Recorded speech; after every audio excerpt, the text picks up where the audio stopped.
All right. Let's get into it. Yeah. So, Boomer League. What's up, boys? Uh, Now you know what I look like.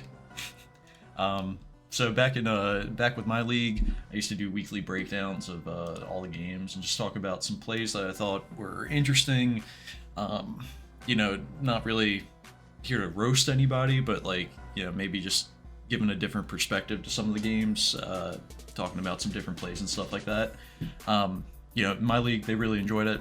Thought it was pretty useful. And they got a lot better too. I mean, I started out doing this because mostly everybody in the league hadn't played Pokemon before, so it was kind of good to add some more depth to their game, and they got way better too. So hopefully you guys enjoy this. If you guys don't really care for it, it's whatever. I'm just doing this for fun anyway. So yeah, and let me know if I'm getting something totally wrong. If you had a different thought process on some of your moves and I was just reading it differently, let me know. I haven't seen anybody play other than this week, so I'm kind of figuring everybody's play style out still.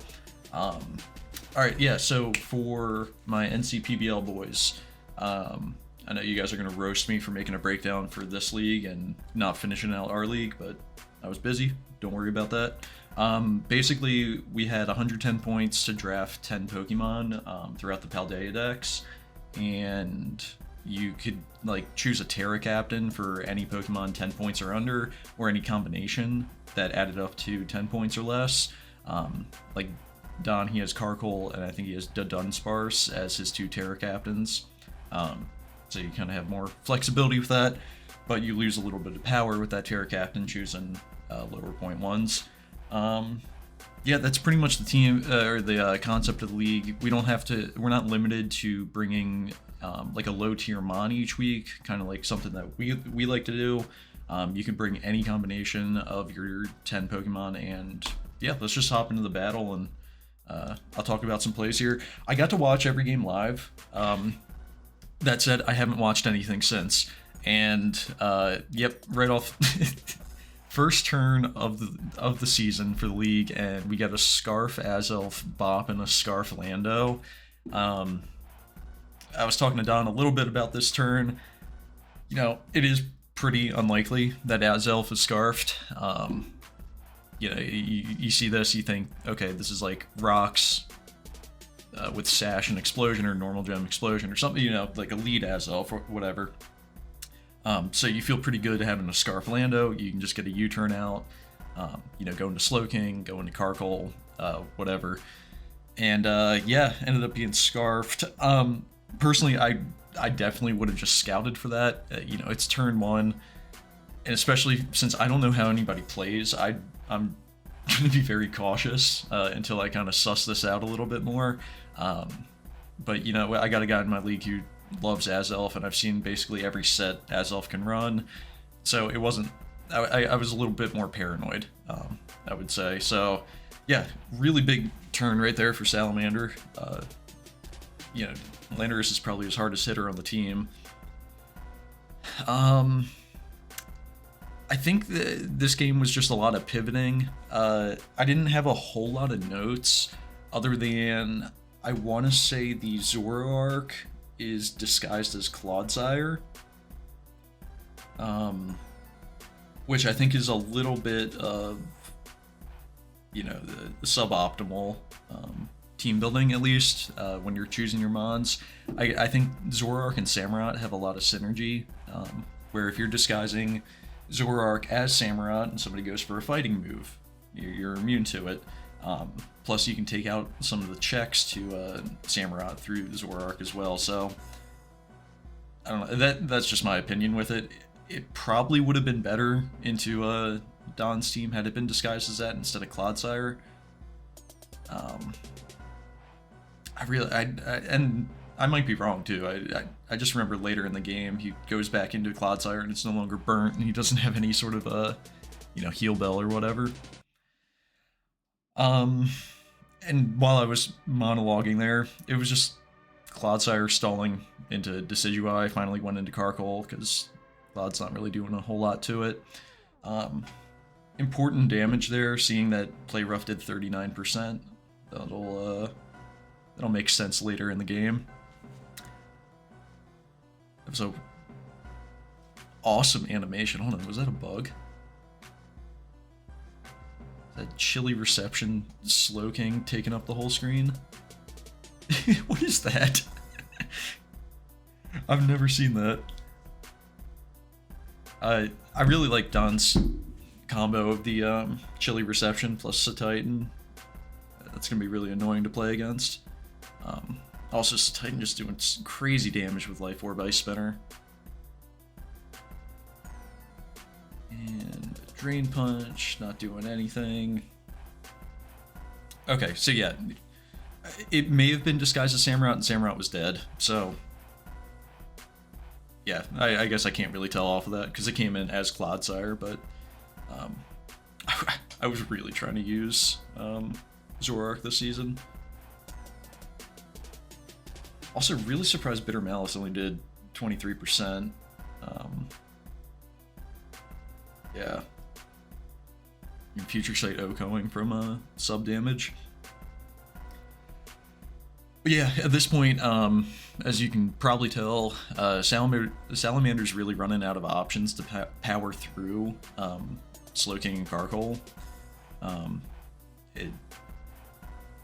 Azelf being Scarfed isn't going to be able to break anything. It's useful because it's faster than Spectrier, but you know, Slowking just walls it, especially with the set he was running. It was like Ice Punch, Drain Punch, U-Turn, and Play Rough. And I think both go down here. Might as well. But yeah, I mean, Slowking can come in and it doesn't care at this point.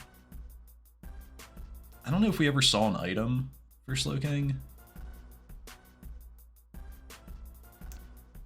It's not boots. Might have been like Culper Berry or something for a Ceaseless Edge. So I liked what Salamander was doing here. It's just Slowking between hazards and getting a Dragon Tailed, it gets all of its health back through Regenerator. Like the hazards plus the Dragon Tail did 32%, he gets 33% back, right? So huge Draco there. Yeah, wow. I forgot how close that could have gotten. But we saw the crit did 39, I think, or 38. And so regular Play Rough wasn't able to clean up from there. Spectre didn't even hit the field, so probably would have needed a crit after with that. I don't know the calc of Azelf Play Rough into that, but it wasn't over until the end, but just not having enough breaking power with Azelf and Slowking can kind of just tank this forever. But yeah, it was a great way to start off the season. Wild Ice Punch turn 1 play really started us off hot. All right, so we'll move on to Short Tempered and Peekaboo. Peekaboo's got some hitters, let me tell you what. Short Tempered's team with the Glamora Goldango core is extremely annoying. You know, you get hazards up, and if Goldango's not dead, you keep him up. And Goldango's not easy to kill. I mean, playing a lot of VGC, I've seen that a lot nowadays, so... yeah, so a lot of pivoting here. I remember there was 1 or 2 turns that I remember a switch that wasn't super great. But for the most part, like, both guys just, I mean, they played to their pivots, so.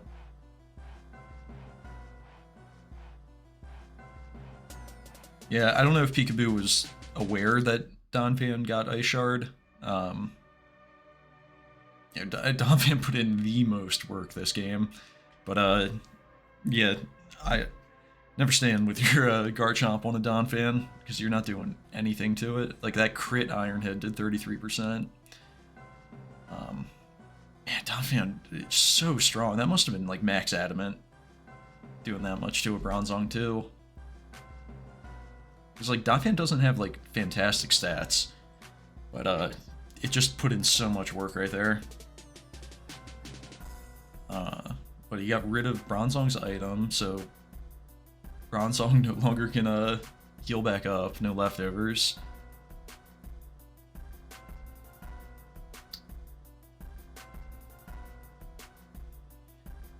Yeah, so having Gyarados as your Terra Captain is super strong. Unfortunately, it lost Power Whip this generation, and I feel like that would have really... It honestly wouldn't have been 10 points at that point. If it had Power Whip, it would have been worth a lot more. But yeah, it just ends up getting walled by Rotom. I don't know... Just off the top of my head, I can't really think of a better Terra for Gyarados this week than just getting like a really strong Terra Water. I mean, Terra Ground obviously would have been useful to be able to eat like a Thunderbolt from Rotom, maybe Dragon Dance on it, and then I don't know, try to Terra. Because it's levitating, you can't Earthquake at that point. So I don't really know what the best Gyarados Terra would have been. And I don't want to say Short Tempered had like such a massive matchup advantage, but he did have a lot of really, really good checks. Yeah, Rotom's obviously universal, but it answers Gyarados and Garchomp perfectly. Donphan puts in work against 4 of the 6 mons that came in.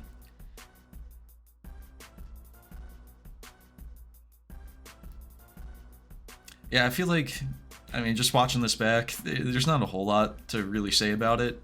Short Tempered just played to his defensive switches and made some really good pivots with momentum. Yeah, the Tauros just went crazy.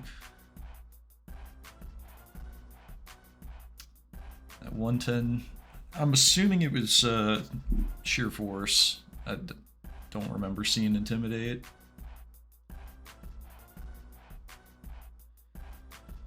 But yeah, I mean, just super well played by Short Tempered. Peekaboo, I don't know exactly what I would have done in that situation.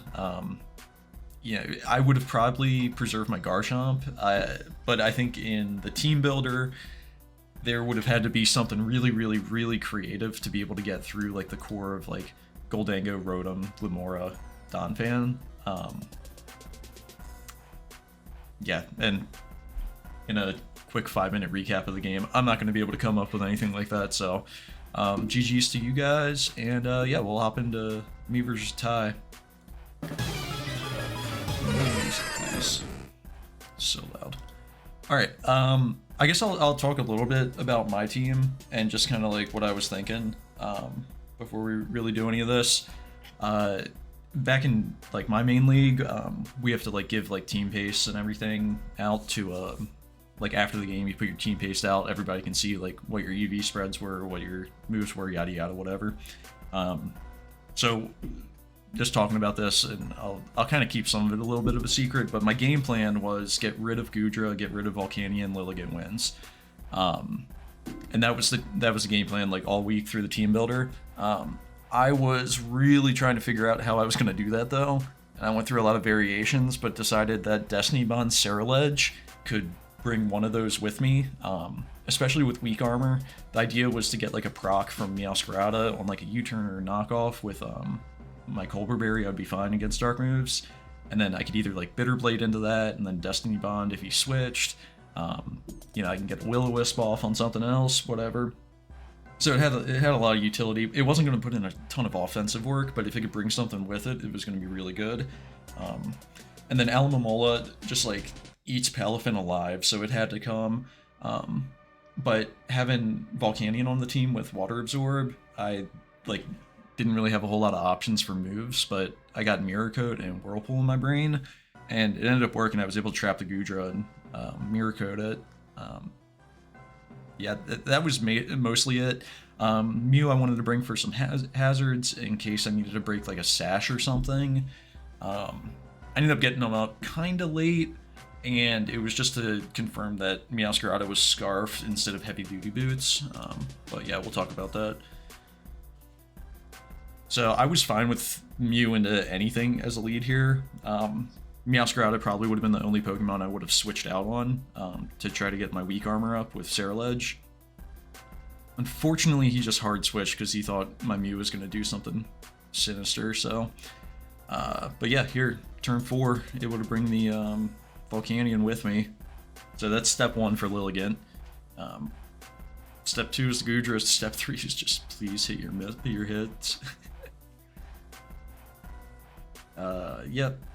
So it was a little weird going Ursaluna here, but the idea was I'd be able to scout for his Terra, and then that would let me kind of play through from there. It looks really weird, but I'm running Protect with Flame Orb, and it's literally just a scout. Yeah, that's other than like Alamomola running Wish Protect, I probably will never run Protect again. But yeah, Goodra was just like an absolute menace into my team. If he was Terra Ghost, I would have been in a lot of trouble. But, you know, I guess if he was Terra Ghost, I could have just Headlong Rush him the next turn, try to do a ton of damage, and then break him from there. But yeah, I'm able to scout, see he's flying, like, oh, sweet, alright, that's awesome. Because with him being flying, I have Ice Spinner on Lilligant. And, you know, I could end up bopping him after, like, a victory dance or whatever. I was worried about Ghost because with Lilligant, yeah, its best coverage is like Ice, Fighting, and Grass, and Goodra's immune to Grass, and then if it was Ghost type, it'd be immune to Fighting, so I'd be hitting it with a neutral Ice Spinner, and that's just not going to do anything, so... yeah, able to trap the Goodra here. He's fishing for a couple of poisons at this point, which, I mean, what else are you going to do? You know, I'm not going to reveal anything that he doesn't reveal in the game, but, you know, had he had like a Draco Meteor or whatever, maybe he would have been able to break through me a little bit faster. But yeah, I'm going to just get a layer up here. Haven't seen enough out of the Meowscarada, so I'm like, okay, it's not Boots. And it is, and if it was Sash, it doesn't matter anymore. But then at this point, I was like, okay, basically everything's ready for Lilligant to come in, so I can scout damage there. Like, okay, he's not choice banded, so I can just get my stuff up real quick. I can get 2-hit KO'd and get Grimmsnarl out of there. I'm like, alright, Lilligant, it's your time. So, I think he messaged me after this and saying that was like a little bit of a misplay. Which, I mean, he was Choice Scarf. Yeah, he scarfed me out, so Flower Trick's not going to do anything to me anyway. Basically, anything he went into was just going to be a problem.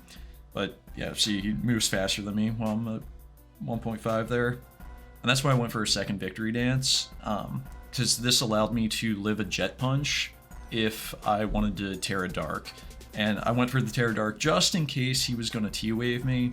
I didn't want to have, like, any additional chance of missing my moves, because I'm already, you know, hustle boosted. I'm missing them the majority of the time anyway, but thankfully Lilligant came through, and with the wide lens, I was just hitting everything.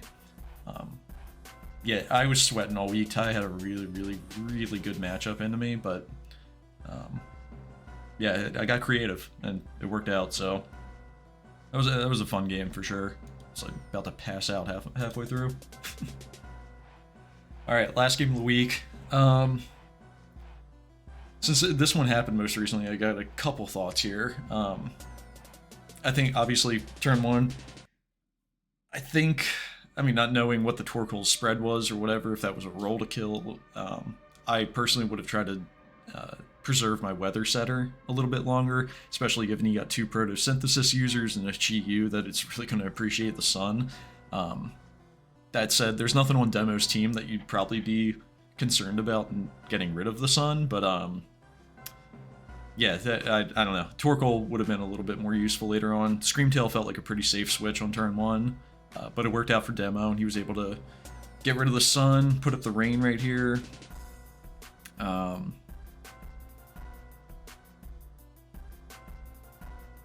man, Klefki's so annoying. All right, so that was the first turn where I was just like, ooh, this is gonna get disgusting, and disgusting it got. Looking at just the team makeups at this point, I really feel like Corviknight should always be the switch in to Screamtail for whatever BS it's gonna do. It's nowhere near offensive enough to scare Corviknight. Corviknight's not really gonna care about a Thunder Wave. It's not gonna appreciate it, but Dragapult obviously cares way more about a Thunder Wave than Corviknight. So at that point, it was like, all right, we're gonna be in for some absolute cheese. Yeah, I mean, I don't know. Zarude was super risky too, just in case he went for like a double wave or whatever. This game got ugly in the mid game, just from all the paras and like no damage happening. That was really huge, getting that chip down on Rotom, because at that point that would allow Surging Strikes to probably kill. I guess without Rain maybe it lives, but. And we see the Covert Cloak Corviknight just walling the crap out of Garganacl. Body Press doing a whole 1% through the Reflect. And I mean, I think I can zoop through a couple of these turns. Yeah. Not a whole lot. There was a... Here.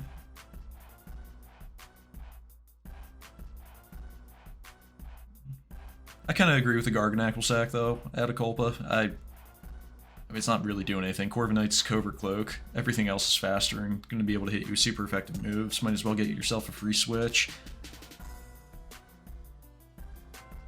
Yeah, it gets a little slow. I think I would have just taken the damage with Urshifu at this point. Aqua Jet's gonna kill at 7%, and he's Rocky Helmet. He's probably not max speed. You probably are max speed. Probably just gonna kill it with Surging Strikes anyway, and that's basically a kill at that point because there's no Reflect up. Well, he goes through Reflect anyway, but yeah, if you go into Urshifu here, you get a guaranteed kill, and you don't have to take any damage on your Dragapult. But unfortunately, you get parried, and then you know I mean, look at all that health. You just lost like 60% of your health without going into Urshifu.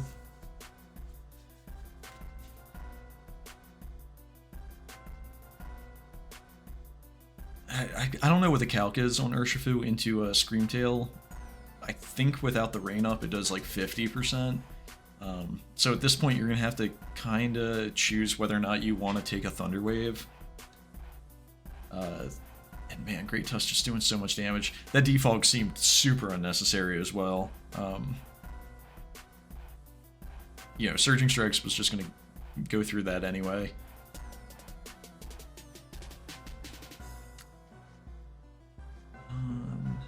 How did this game end? God, gee, you chill out. Oh my god.